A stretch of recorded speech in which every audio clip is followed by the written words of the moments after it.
Masturbation. It's a reality inside prisons, and it can be extremely dangerous if you're not careful. Here's the thing. In prison, the urge for sexual intercourse doesn't go away. Actually, you get a lot of young dudes in prison who are in their primes, and their sexual urges and desires are hitting their peaks while they're incarcerated. And some people are willing to, you know what I mean, turn their sexuality out so they can have sexual relations in prison.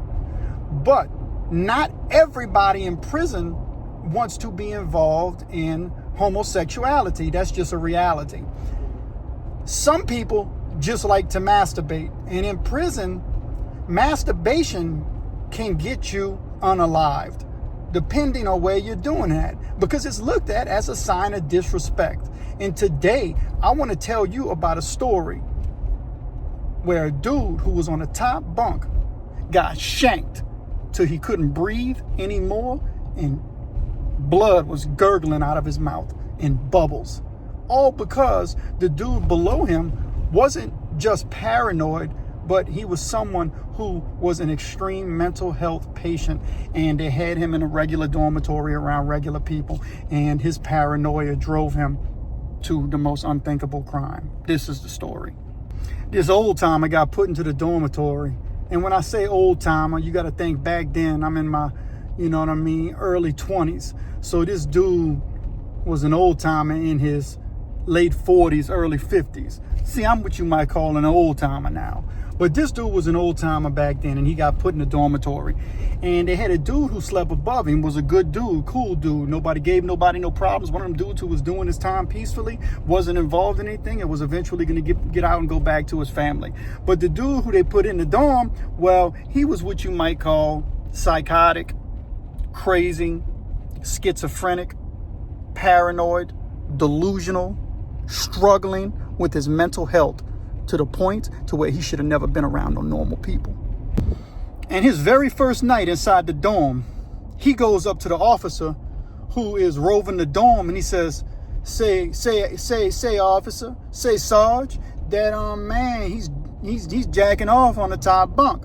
And the officer's like, what? And they had a couple dudes who was up, and this was his first night, because it's getting late at night. Not everybody is asleep. There's always a couple people who just don't go to sleep for whatever reason. And so he's, telling the sergeant that somebody's jacking off on the top bunk. And the officer looks, and he's like, man, that man's sleeping. And the dude's like, no, before he fell asleep, he was up there jacking off while I'm trying to sleep down here. So one of the dudes say timer, because they're over there ear hustling, you know what I mean? When you in prison, you got to know one thing. Somebody's eavesdropping. They call it ear hustling. So they ear hustling on them, you know what I mean? They hear with the old timers telling the officer, and the officer's trying to explain to him that man's sleeping, you know what I mean? And so they could see that the old timer's getting worked up. He's like, man, if he keep jacking off on me, I'm going to snatch him up out that bed. You know what I mean? And he's not yelling or talking loud. He's just, it's a, regular monotonous tone that he's using with the officer. So anyway, one of them dudes who are awake, they look at him and they say timer. And that's what they call old timers. Timer, Timer, say timer. And the old timer looks at him and he says, what you got, youngster? He said, man, say timer, that man sleep, man. And so there's a different way as opposed to a correctional officer telling an inmate something or a convict something compared to another convict telling another convict something. So another convict's word usually is going to carry more weight than a correctional officer to the, to the offender. That's what the officers call them, offenders. And so they calm him down and everything. The first night goes by, a couple of nights go by, you don't hear nothing. And then all of a sudden again, he wakes up, he goes to the sergeant on the shift, and he says, say, Sarge, that man keeps jacking off on that top bunk. I'm going to get him out that bed. I'm going to do him something. And so the officer makes a report to the shift lieutenant. The shift lieutenant turns it over to the shift captain. The next day, mental health calls the dude out, and they put the dude on some medicine. They already knew the dude was throwed off and crazy, but they put him on some more medicine because now he's talking about he's going to do somebody something. So if you make a threat, the correctional officers have to, pay attention to that, because if you make a threat and they just assume it's an idle threat and then you do something that's on record, then that's going to come back on the prison and the prison staff. Now, some officers just don't care. They're going to play games with you and they're going to let somebody else get stuck out or shanked. They don't care about that. They're going to lie and do whatever. But they got some good officers who are really trying to do their jobs.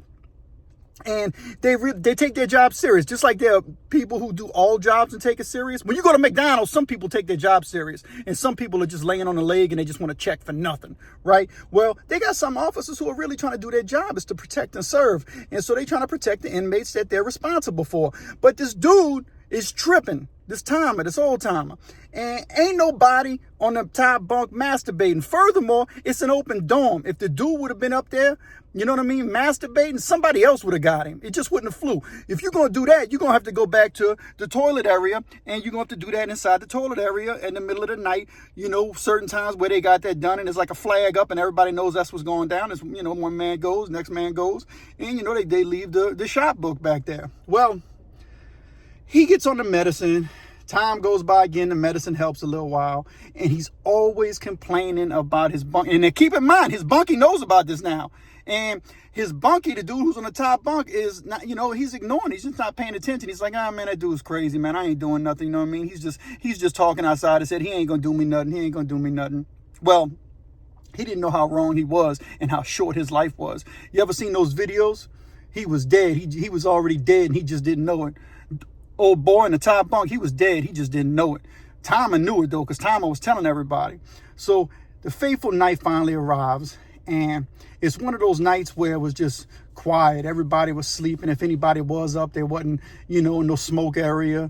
TV room was shut down. Officer was sitting at his desk, and all of a sudden, you just heard a scream.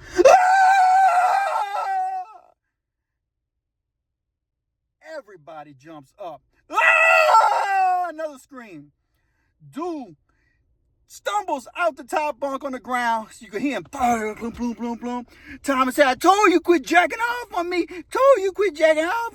And he got red drips of blood just dripping from his hands. And the dude's sticking. And it's just squirting. You know what I mean? And he's looking. And the only words he uttered out, what did I do? Boom. Face first right into the concrete. Dude just fell out and never breathed another life again. He got unalived and shanked for something he was never even doing. That's how dangerous it is to be masturbating in prison and have somebody think you disrespecting them. Because if you ever want to fiddle with yourself in prison and you do it in front of another man, you're assuming that other man is a punk. So if you do it in front of a man and you're trying to test him and he ain't, he's going to get you.